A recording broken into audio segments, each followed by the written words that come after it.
오늘 하루도 말씀으로 시작해요. 데일리 큐티 나눔 데큐나. 참 좋으신 하나님 아버지, 오늘도 주의 말씀을 통하여 당신의 뜻대로 살아갈 수 있도록 인도하여 주시옵소서. 예수 그리스도의 이름으로 간절히 기도드렸습니다. 아멘.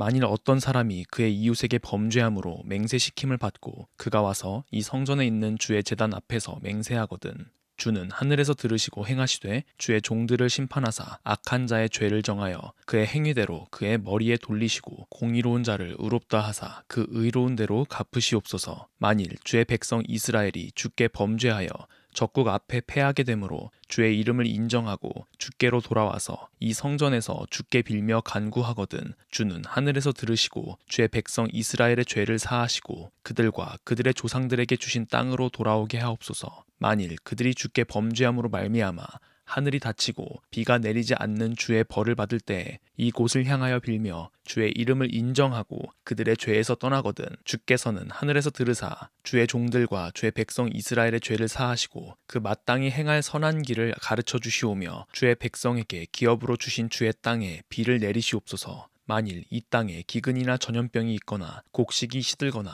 깐부기가 나거나 메뚜기나 황충이 나거나 적국에 와서 성읍들을 에워싸거나 무슨 재앙이나 무슨 질병이 있거나를 막론하고 한 사람이나 혹 주의 온 백성 이스라엘이 다 각각 자기의 마음에 재앙과 고통을 깨닫고 이 성전을 향하여 손을 펴고 무슨 기도나 무슨 간구를 하거든 주는 계신 곳 하늘에서 들으시며 사유하시되 각 사람의 마음을 아시오니 그의 모든 행위대로 갚으시옵소서. 주만 홀로 사람의 마음을 아심이니이다. 그리하시면 그들이 주께서 우리 조상들에게 주신 땅에서 사는 동안에 항상 주를 경외하며 주의 길로 걸어가리이다. 아멘.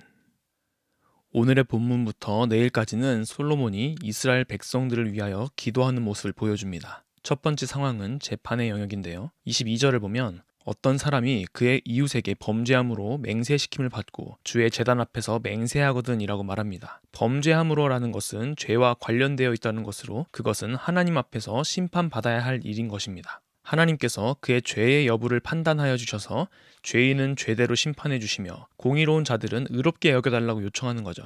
두 번째 상황은 전쟁에서 패할 때입니다. 이때도 솔로몬은 주의 이름을 인정하고 주께 돌아오면 이라고 말합니다. 한마디로 전쟁에서 패한 이유를 주와 동행하지 않은 것으로 보는 것이죠. 그래서 솔로몬은 그럴 때 주님께 돌아오면 죄를 사하여 주시고 그 땅으로 돌아오게 해달라고 요청하는 것입니다. 세 번째 상황은 기근이에요. 역시 이 이유도 26절에서 만일 주께 범죄함으로 말미암아 라고 하죠. 하나님께 죄를 지음으로 인하여 비가 내리지도 않고 주의 벌을 받을 때 그들이 다시 하나님께 나아가고 그들의 죄에서 떠난다면 다시 비를 내려주실 것을 요청합니다. 네 번째 상황은 다양한 이유로 인한 상황을 말하는데요. 기근이나 전염병, 해충, 질병 등 어떠한 상황을 막론하고 29절에서 한 사람이든 주의 온 백성이 다 각각 자기의 마음의 재앙과 고통을 깨닫고 성전을 향해 손을 펴고 무슨 기도나 간구를 하면 들으시고 사유하시되 용서하시되 각 사람의 마음을 아시오니 그의 모든 행위대로 갚으시옵소서, 즉 심판하여 주시옵소서라고 요청합니다.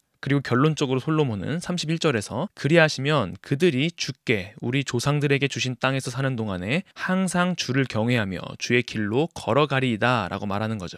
모든 상황에 대해서 솔로몬은 항상 죄의 영역을 살펴봅니다. 하지만 그렇다고 해서 우리의 삶에서 펼쳐지는 모든 어려움이 단지 우리의 죄성 때문은 아니죠. 그래서 솔로몬은 주의 종들을 심판하셔서 죄라면 그 값을 치르게 하시고 그게 아니라면 의로운 대로 갚아달라고 하는 거예요. 중요한 것은 그것이 죄이든 죄가 아니든 하나님께 돌아오는 것이고 하나님의 주권을 인정하는 것이며 어떻게든 죄에서 떠나려고 하나님 앞으로 나아가는 것이죠. 오늘의 큐티 생각해 보아요. 우리의 삶 속에서 하나님을 계속 기억하는 삶을 사는 것이 진정으로 죄에서 벗어나는 일인 것입니다. 또한 하나님께서는 우리가 어떤 죄악 가운데 있을지라도 주께 나아온다면 예수 그리스도의 보혈의 능력으로 우리를 의롭다 여겨주십니다. 하나님의 뜻대로 살지 못한 순간들이 있다면 주님께 고백해 봅시다. 오늘 하루 하나님의 말씀을 기억하고 언제나 죄에 민감하여 주님이 원하시는 대로 행하고 하나님을 항상 경외하고 주의 길로 걸어가는 우리 모두가 되기를 소망합니다. 기도하겠습니다. 참 좋으신 하나님 아버지, 우리가 우리의 삶에서 죄에 민감하여 항상 하나님께로 나아가고 하나님의 뜻대로 살아갈 수 있도록 우리를 붙들어 주시옵소서. 각 사람의 마음을 아시오니 오직 우리의 마음이 하나님을 향하게 하시며 우리가 어떠한 어려움들 속에서도 주님께 기도함으로 나아가게 하시고 하나님께서 우리를 깨끗게 해주시며 우리를 주의 뜻대로 주의 길로 인도하여 주시기를 소망합니다. 우리를 붙들어 주시옵소서. 감사합니다. 예수 그리스도의 이름으로 간절히 기도드렸습니다. 아멘.